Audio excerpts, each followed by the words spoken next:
Be'ezras Hashem Yisbarech, we will continue, we are learning the holy letters of the Balatanya, letter number 12, with the Shirs and the Schus Refuah Shalema for Hinda, Basta Berachel.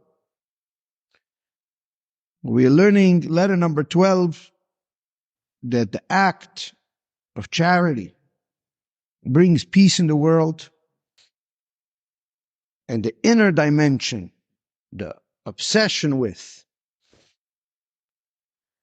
the service of compassion, brings a never-ending and everlasting tranquility. We are going very deep into this idea to understand the difference between a regular peace and the never-ending, everlasting tranquility. And we have explained that in chapter 37 in Tanya, that he says that the tachlis and the purpose of the Messianic era and Tchias HaMesim, when the whole entire Jewish nation of history, the revival of the dead, which is the ultimate level in the Messianic era, will come about, where he explains that everything that we do now in exile, everything we do now in our day-to-day life, the energy that we create in the world, through our Torah and mitzvahs, through our good deeds, the energy that we create in the world is the energy we will live with in the Messianic era. And he says, "V'hinei tachlis hashleimus hazeh sheyemoiseh Mashiach." The tachlis, this purpose of Yemoiseh Mashiach and Tchias HaMesim, the purpose, that ultimate purpose that we are going to realize and witness, which is the revelation of godliness in the world. We're just like we see each other, just like we see the physical world, we will see the revelation of the creator of the world. We will see the revelation of the energy that animates the world. How much we see and what we see is all dependent on our activity and our obsession. It is dependent on the activity, the way we do our mitzvahs. Because the one who does the mitzvah, the schar mitzvah, the reward of the mitzvah, is the mitzvah alone. And this is one of the awesome secrets that the Baal Shem Tov and the Maggid and the Balatanya and all the Chassidic masters came to reveal. And for thousands of years, Jewish people did the mitzvahs in a way of surrendered activity. They were surrendered to what Hashem wants. Hashem said, do the commandments, they did them.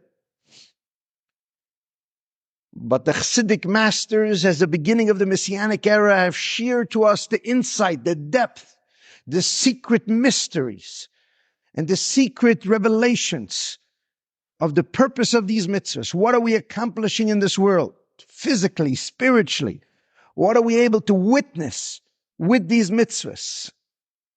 The enormous revolution of the physical and spiritual energy that we are going to live with in the Messianic era. To be able to hold in your hand the tremendous energy that you accomplish, the tremendous godly infinity that you bring into the world when you do a mitzvah. And this is the beginning of the Messianic era. In fact, in 1970, in Hanukkah, the Lubavitcher Rebbe, when he spoke about this, he said that the revelation of the Torah that's going to be in the Messianic era, which is going to be a Torah Chadasha Miti Teitzi. There's going to be a new understanding of the Torah. We are going to witness in vision. Mashiach is going to teach in vision far more than virtual reality, far more than the way you witness on a screen. We are going to have in actual reality with our eyes. We are going to learn with our eyes as opposed to with our ears. We're going to witness. Similar to when the Mizritcha Maggid came to the Baal Shem Tov and he asked the Baal Shem Tov, what can you contribute to me? What can you give me that I do not already know? And the Baal Shem Tov told the Maggid to read from the Kabbalistic works. And when he read and translated, he said, what was I missing? And the Baal Shem Tov said, I will show you what you're missing. And the Baal Shem Tov started to read. And when the Baal Shem Tov started to read, the room became filled with all those spiritual angels and spiritual levels, to the point that the Maggid could not see the room anymore. And he was transported to a place where physically he was able to see everything what the Baal Shem Tov uttered from his mouth. The room became animated physically with these spiritual revelations, to the point that he witnessed a most divine revelation physically in this world. And this is going to be what we are going to experience in the Messianic era, where technology, the mineral kingdom becoming animated, where technology will be a candy compared to the hybrid of physical and spiritual, to the new godly revelation in this world, where the light of God, the essence of God, the infinity of God, the infinity of my soul will be visualized. Right now, who I am, the soul of I am, the core of who I am, is not witnessed, it's not visualized. It's only by conscience, it's only by activity. When I wake up in the morning and I say Moida Ani, the first thought that I want to have is, my soul was restored to me. I don't think about the fact that I was asleep. My body was Livgore Mason, my body was not in an inanimate experience, and then my soul animates it. And what is this soul? A person is not thinking about the spirituality of his life, because what overwhelms us, what encompasses us as a people, is our materiality. We go to the food for its physical. We acknowledge life through our bodies, through our physical. But we don't realize that actually it is the only thing that matters is the spiritual. If you don't have a soul in your body, you're not alive. You're still asleep. And if you're not eating food for its life force, you're deeply asleep. If you're not making healthy choices, even on a physical level, you're not in a space of life. But the reason we live like that is because we are trapped. Shchinta begalusa, the core of the soul, the core of the Jew, the core of godliness is trapped in this world. It's being drowned out by the world. And the whole purpose of Torah and mitzvahs, explains the Baal Shem Tov and the Chassidic masters, is to bring this light out into the open. To not only learn the Torah, but to learn the inner soul of the Torah. That the Torah should become alive. Not just in a space of the body of the Torah to do the Torah mitzvahs, but to actually see the Torah become alive. To see the soul of the Torah, which is to learn Nishmasei Deraisa, to learn the secrets of the Baal Shem Tov, which is the soul of the Torah, which allows for the soul of the Jewish person to come deep in his body during exile, which allows the deepest core of God to come deep within the world during exile. And based on how much we reveal this in our own lives right now, at the edge of Gullus. We are in the final moments because you already see it in the transformation, the refinement of the world, even from a technology space. The fact that we live a miraculous life, we're able to do things in tremendous speed, where we're losing our freedom of choice because we are coming to a space where all of the culmination of Torah and mitzvahs is to a space where godliness becomes revealed. And at that point, you don't have a choice anymore to transcend your selfishness. You don't have a choice anymore to change the poor man's life. You don't have a choice anymore to do self-sacrifice for your religion, for your friend. Because once everything is perfect, once there's artificial intelligence and everything, once you're going to be told what's the perfect way to do it, you lose your sense of creativity. You lose your opportunity to bring the revelation into the world.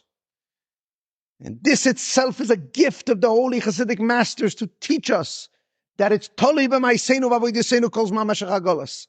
That the activity that you do that's good, any good activity, will bring in a new hybrid into the world in the Messianic era. With any single thing that you do obsessively, compulsively, any type of spiritual thing that you do against your nature, that unleashes an energy that's far beyond anything you could imagine. And primarily that's going to be revealed when everybody wakes up from the dead.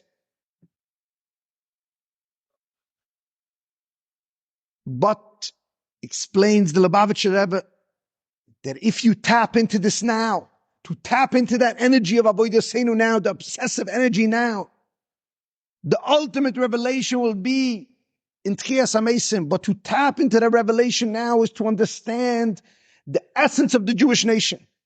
And this is what we are going on so long to explain, this most majestic, unbelievable, magical concept, which is to understand the difference between compassion and kindness.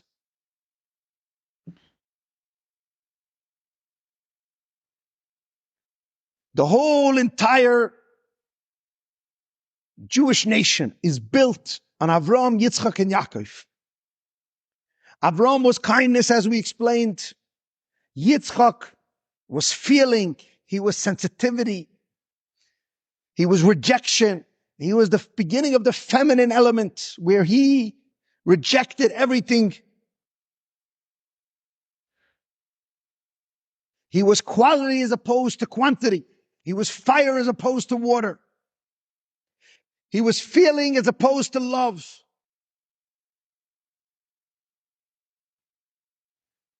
As we explained, there's two sides of the heart. There's the right side of the heart, which is Avraham, it gives love, and the left side of the heart, which is feels love. When you give me love, I cannot use my Avraham to feel that love. I cannot use my right side, my masculine side. My masculine side is only meant to give. When you give me love, that means I'm a receiver as well. I use my left side, my gvura, my yitzchak. I use my left side and I feel your love. When I give you love, I use my right side. I'm giving you love. I don't usually feel what I'm giving you. But if I use my left side when I meet you, which means I feel you, you're not giving me nothing, but you're empty. You're suffering. And I use my left side deeply, sensitively. I go deep into you. I use my left side of my heart, which is the emptiness of my heart. The right side of my heart is full. The left side of my heart is empty. And I use my left side of my heart to create the tremendous vacuum. The vacuum, this left side of the heart pumps all the blood into the rest of the part of the body because it feels the vacuum from all those empty spaces in the body. The further spaces, if I feel your suffering with a tremendous sensitivity. And then I give now love with tremendous feeling, meaning tremendous sensitivity. You understand the awesomeness of this? Do you understand that this is the purpose of the whole entire Torah? You know, Avraham Avinu, Yitzchak, Yakov. Yakov was chosen. Bnei Yisrael. Yakov was given the gift of the name Yisrael only because he had this sensitivity. What did he have different than Yitzchak? What did he have different than Avram? He combined them. He intermingled them. He married them. Do you understand how he married them? Do you understand why Moshe Rabbeinu was chosen? Because he was compassionate to the sheep. Two medrashim. One of them, he's sensitive to the sheep. And he said, I did not realize you were thirsty. And he lifted him up. And he gave him that sensitivity to understand him, to feel him, to know where he's coming from. That's not Avram energy. It's not a Yitzchak energy. It's Avram, Yitzchak combined. It's a Yakov energy. It's a Rachmanis energy. It's a compassion to listen to what you need, to feel your emptiness, and then to give you from that space with zero judgment. Meaning to judge, but to give. Mishpat for tzedakah. To judge you, to see what you need specifically, individually at that time. With your children, imagine they throw a tantrum and you don't get triggered by the tantrum. You see that your child's throwing a tantrum and you say, this is not my child. This is the sugar in my child. And you don't get reactive and you give them the sensitivity that they need in that moment. Not that you let them do what they want or not that you hit them. You become non-reactive. You give them what they need. You feel them deeply. You go into that space, what age level they are. Not what you want out of them, not what you want to be. Put yourself in another person's shoes, to have deep, profound, passionate sensitivity, which means to feel another person, your children, your spouse, to be in a space of non-reactivity, to feel a person all the time. Moshe was chosen for this. David HaMelech was chosen for this. Yeshua was chosen for this. Asniel ben Kenaz was chosen for this. Every one of the Shiva Royim, every one of them, their main point was that they had this compassion to feel another person. And this is the awesome idea of what he's saying over here. There's Maisa Tzedakah, which means to give kindness to another person. And it's a tremendous thing. But Avodas HaTzedakah is the birth of Yaakov Avinu. Yaakov Avinu is the idea that he marries the energies of Yitzchak and Avram. And marrying the energy of Yitzchak Avram means that Yaakov Avinu actually marries two women. Yitzchak in him is Yaakov, which marries Leah. And Yisrael, the name that he gets when he beats the Malach of Esav. Which means that he narrowed down all. Yisrael literally means to narrow down the Abrahamic energy. To narrow down my love. A man has tremendous amount of love. But nobody wants your love. When you're married, your children don't want your love. Your wife doesn't want your love. The poor man doesn't want your love. He wants you to take El. El, Kel is the name of Chesed. It's the name of Avram. It's the name of God, which is an awesome kindness. You see the heavens? It's the heavens energy. The heavens, it's the water energy. You look at all the oceans, tremendous amount of water. Water gives us everything we need. If those oceans would come down in this world, it would be a flood. The oceans have to come down with deep sensitivity into our world so there could be plantation. Yisrael means to narrow down this enormous amount of love. And that's what Yaakov did. Sensitive to Rachel, sensitive to Leah, sensitive to all of his children all of the time. To marry the energies of Avram and Yitzchak. And that's why he had to have two different wives. Yud Eikev, he suffered for 22 years with his father's energy. And then one day he beats the Malach of Esav, which is the Yisrael. And he later on gets a child, Yosef, because that's Rachel. Because that is the enormous idea of what happens when you are engaged in obsessive compassion, which means to be sensitive to a people all the time. To say, not I'm going to give this moment just charity, but what does the person need to hear from me at this moment? You understand the obsession he's talking about over here, like we said in the past, is a qualitative one. It's not a quantitative. It doesn't only mean to do it all your time. First, do it one time in your life. Listen to the poor man. What does he need to hear from you now? The mefaisei as well as the noisem pruta, the giving the coin, but as well as the heat, the passion, the fire. Moshe Rabbeinu was shown machzes a shekel, a fiery coin. And Hashem explained to him, that is the secret. It's not just about compassion.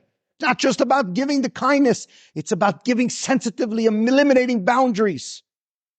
Yosef HaTzadik became the most powerful person in the world. Yosef was the child of Rachel. Rachel married Yisrael as opposed to Yakov.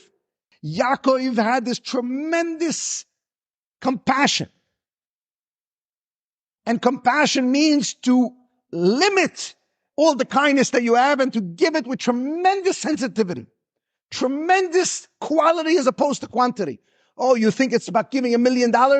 No, sometimes lahachis ruach ani, lahachis ruach shvolem, ashay maskel al dal, listening to the person deeply.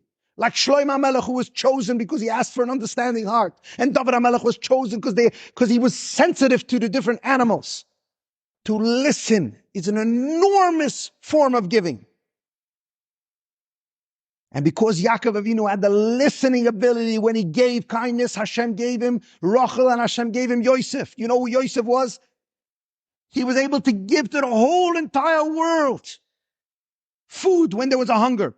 You understand you understand the gift of avodas hatzedakah, hashket v'vetach ad olam. It's a never-ending kindness. When you look at Yosef, you see Yaakov's never-ending kindness that he got, that his son had a dream that everyone was going to bow down to him, which was a misconstruement of it all because he never was thinking about them bowing down to him. He was thinking about what he could give them. And he saw his dream to completion, where he not only gave his brothers and not only supplied for his family, not only was he dear every moment for his family and made them feel good about them betraying them, he made them feel good all the time. He was sensitive to them. All the time. And he always made them feel good about what they did. But he also gave to the whole entire world. Because Yosef was born. He was born from Yaakov's compassion. Because Yisrael means compassion and Yaakov means compassion. Titan emes Yaakov. Yaakov is Tveres, is Rachmanis. It's Midas HaRachamim. Midas HaRachamim is not Ma'aseh Tzedakah. Ma'aseh Tzedakah is wonderful. It's Avraham and Yitzchak. It's wonderful. Avraham and Yitzchak also had Rachamim. But Avraham on its own and Yitzchak on its own is not avodas hatzedakah. Avodas hatzedakah is the idea of being compassionate, being sensitive, giving through listening, giving through deep, profound sensitivity. And you might think, oh, it's a qualitative thing. It's only one moment in time. What could be possible rewards for that? It's much better to give $1 million. Comes Chassidic philosophy, comes the Baal Shem Tov and say it's a mistake. One moment of time of giving qualitatively will be never-ending and everlasting. The proof in it, Yosef HaTzadik. Yosef HaTzadik owned the world. 80 years he was king. The richest man in the world. He owned the whole entire Mitzrayim. And he survived and he gave for his brothers and everything. Why? Because of one moment in time that Yaakov was compassionate. Yaakov was sensitive. He married Leah. Married Rachel. His whole entire life was filled with sensitive compassion. Always being humble, always listening. And a space of tremendous inter-inclusion, intertwinement, marrying of his father and his grandfather's energies. And that's why he married two separate women. One was to cultivate the father and one was to cultivate the grandfather. And that is the hashket v'vetach ad olam. To understand this never-ending thing, that there's one moment in time in your life that you'll be deeply compassionate to another person. You'll make a change for them forever. Why would you make a change for them? Because the deeper the qualitative listening. Do you understand what happens if this moment is the only moment you're alive and you listen carefully to someone suffering? And it moves you to the core where there's no boundaries between you and him, where you have eliminated your body and his body. And his problem became your problem. And in that moment, there's a tremendous goosebump energy of compassion where you decide from judging him, from wondering why is he different than you, that you're going to make a change in his life. Do you see how that makes your destiny never ending and everlasting? Do you think that could come about from kindness, from tzedakah? Or only avodas hatzedakah can make that? Only inner dimension of obsessive compassion.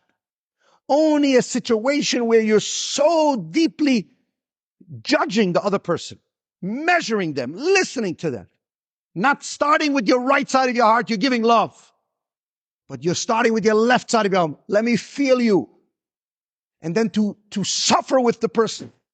To feel his suffering that you suffer. Now what are you feeling? You're actually suffering for him. And in that space of suffering for him, You understand? Avraham Avinu was the gift of the world. He never suffered. Yaakov married those two energies. And that is the secret of Yosef HaTzadik. That is the secret of Avraham, Yitzchak, and Yaakov, culminating and culminating in Yaakov, Bnei Yisrael. We are called Bnei Yisrael, which means the children of compassion. And when we generate this compassionate energy, even for one moment in your life, it's a hashket v'betach ad olam. It's a never-ending, everlasting, because in that space, body and soul have become one. You can't tell what's the body and you can't tell what's the soul. You can't tell what's the flame and you can't tell what's the wick, because it is the core. It is that place of extreme light. And that was the miracle of Yaakov Avinu. And for that, you need two women to cultivate those two types of energies. The Yitzchak energy and the Avraham energy. And ultimately speaking, there will be a Mashiach ben Yosef and a Mashiach ben David, where they will be so intertwined in the Messianic era. Because the soul and the body become one experience, because there'll be a hybrid of physicality and spirituality in the Messianic era. Physicality and spirituality, each one mirroring the other, which means to feel love and to give love and to mix them to the point that you're giving with feeling all the time, which is the obsessive energy of compassion. And to touch this one time in your life is the most magical thing in the world, because the miracle is the reward. It changes your life in every way possible. And it changes your revelation and changes your destiny and your children's destiny. Just like happened with Yaakov Avinu, and that we are Bnei Avraham, Yitzchak, and Yaakov. We are the Bnei Yisrael. And we have the ability to generate that compassion. And to generate that compassion one time in Gullus is the most magical thing in the world. And when we do that, the gift of being in that space, just doing it for one time in your life, that itself is the reward.